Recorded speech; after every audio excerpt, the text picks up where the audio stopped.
Hello everybody, this is Gregory with 5 Minute Catholic Apologetics and Living, where 5 minutes of your time may get you to the divine. Today we're going to talk about a gigantic study that just came out of the Catholic University interviewing priests and bishops and where their sentiments and ideology lie. Now before we begin, let's start with a prayer. Nomine Patris et Filii et Spiritui Sancti. Amen. Gloria Patri et Filio et Spiritui Sancto, sic ut era in principio et nunc et semper et in saecula saeculorum. Amen.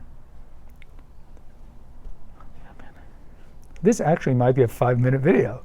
So there was a gigantic study that was sponsored by the Catholic University, which, to its credit, is one of the few Catholic universities that's still Catholic. You look at Georgetown, Notre Dame, Loyola, they've all gone to the modernist wing, but Catholic University is still pretty staunch, especially among the large Catholic universities. Either way, there was a big study. They sent out surveys to about 5,000 priests, and about 1,300 priests responded. They also got feedback from 2/3 of the bishops. And it was a questionnaire they sent out with a variety of questions. And so we're getting the responses to those. And so the university has been releasing some of their findings. And unlike some of maybe the tenor of some of my episodes in the past are kind of ominous and negative about the future of the church, luckily in this case, I think it's pretty positive. And one of the biggest findings that were revealed were, well, let's look at Pope Francis. The majority of the priests have respect for Pope Francis because he is the vicar of Christ and he holds that office, and as such they respect him, similar to the president. Regardless who's the president, you should respect the office of the presidency. But many of them don't like the way he handles himself in terms of like his interviews and other things, and we can certainly think that maybe the more conservative ones are not big fan of Traditione Custodialis, the one that was restricting the Latin Mass. But either way, they have a pretty balanced view on Pope Francis. But I think the bigger thing is the generational divide that they found in these surveys. And it's not surprising, this is not revelatory at all, but that there's this chasm between the older priests and the younger priests. And the older priests, the priests being in their 60s and older, tend to still be in the spirit of Vatican II. They would identify their politics and how they view church liturgy, church dogma and whatnot as left and progressive.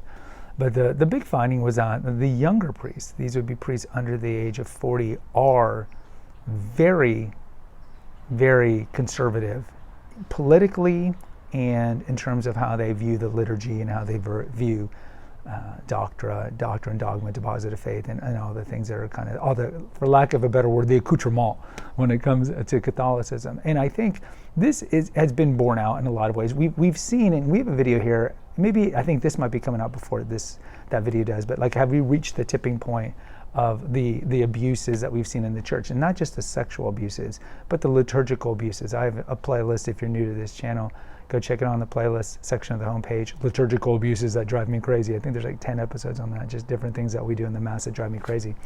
So as a lifelong Catholic, growing up, and I'm close to 50, I've seen all these growing up in the 80s and 90s and the knots, the liturgical dances and all these things.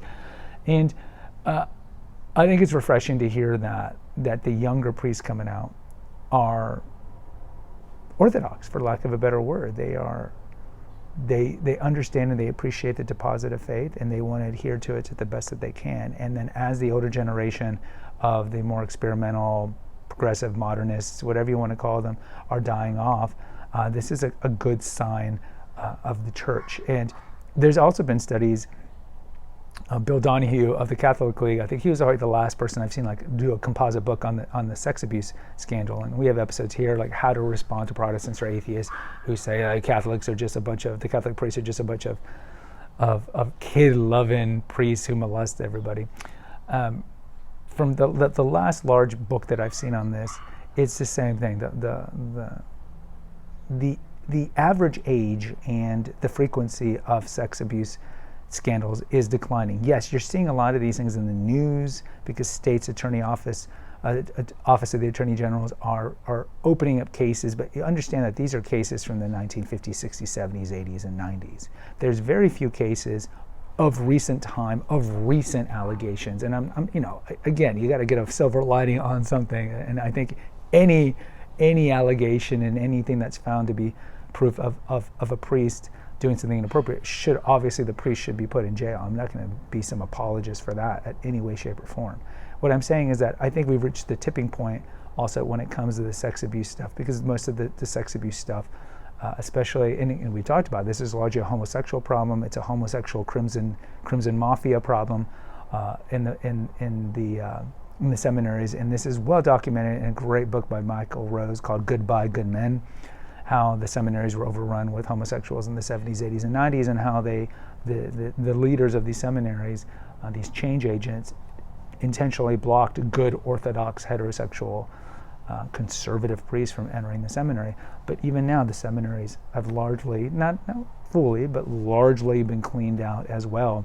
And so, as demonstrated in this poll, you see that the new priests coming out are adherent to the actual faith. And I think this is great. And look, I mean, we can, I think we need to think long term, and long term trends in Catholicism in the world, because I think we tend to only look at the United States or even our own state, is the church is growing. We know the church is blowing up in Africa, the church is blowing up in Asia, and these are promising trends.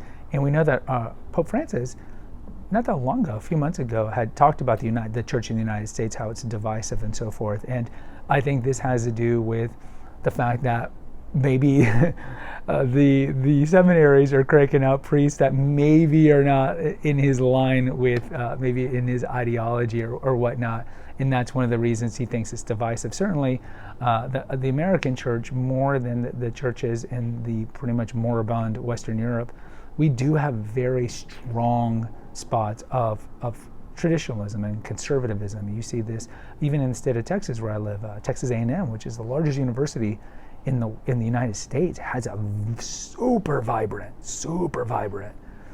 Catholic community, just humongous.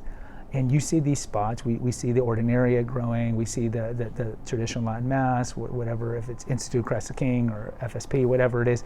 I mean, there's these communities growing and they're vibrant. And this is where you see the growth. This is where you see the young families. This is where you see a lot of vocations and whatnot. And Francis sees America, and he's on record as saying this recently, as being divisive. So take it for what it is. I think in general, though, the fact that the priests coming out of the seminary as a whole, and they self-identified themselves as a whole as politically conservative and also religiously conservative, even though you could argue there's no such thing as a Catholic on the spectrum. There's no such thing as a liberal Catholic. We have an episode here on that. You're either practicing and doing the best that you can, or you're not really a Catholic. Right? You can't be a cafeteria Catholic. But these are trends that are good, because if we have this younger crop of priests, as they get older, of course, they're going to be influential in the church on the parochial level, and I think this is good, right? We should stick to the deposit of faith that was given to us, and hopefully a lot of the experimentation that we've seen, starting with really in the 70s, 80s, and 90s, hopefully that's going to go away as these priests die off. And look, I think on some level, yes, we have to worry about like who's going to be the next pope, what is their kind of ideology and agenda be.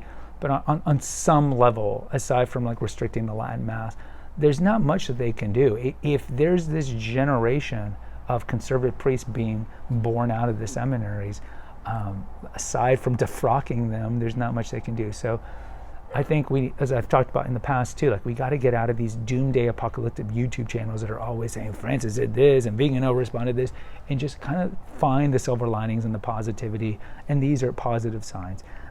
The change agent priests are dying off, and the majority of the younger priests are vibrantly Catholic, and I think this is a positive thing.